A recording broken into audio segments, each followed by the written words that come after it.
मृत्यु की सच्चाई। जन्म लेने से पहले इंसान भगवान से बोलता है, हे भगवान मुझे मत जाने दो। पर भगवान बोलते हैं, जाओ तुम्हें मृत्यु लोक में जाना ही होगा, अपना कर्म करना ही होगा। फिर जन्म के 6 या 7 दिन तक नवजात शिशु को सूतक माना जाता है। छठी के दिन शुद्धिकरण के बाद उस नवजात शिशु को परिवार और समाज की परंपरा में शामिल किया जाता है।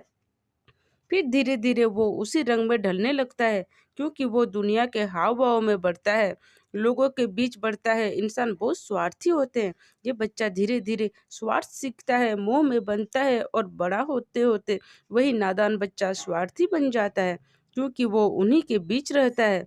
भगवान देखते हैं कौन क्या कार्य कर रहा है,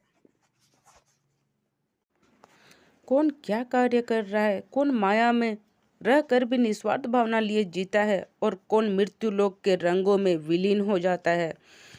मोह माया में मृत्यु लोक के सारे सृष्टि में जन्म लिए हुए भूल चुके होते हैं कि जहाँ से आए हैं जाना वही है, इसीलिए मौत से डरने लगते हैं।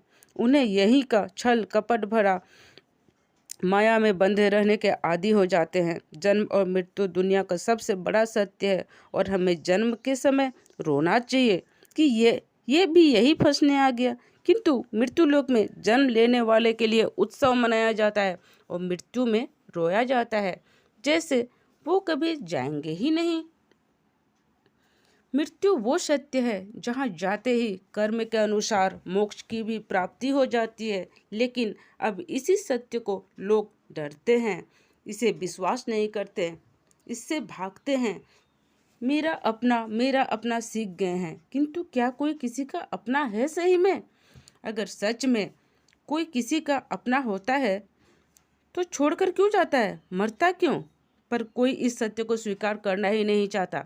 बस इतना जानता, मेरा अपना। जब जन्म हमारी मर्जी से नहीं होता है और ना मृत्यु, क्योंकि हम उन्हीं के हैं, ये शरीर पंच तत्व का है और आत्मा परमात्मा का है, तो फिर रोना किस बात का?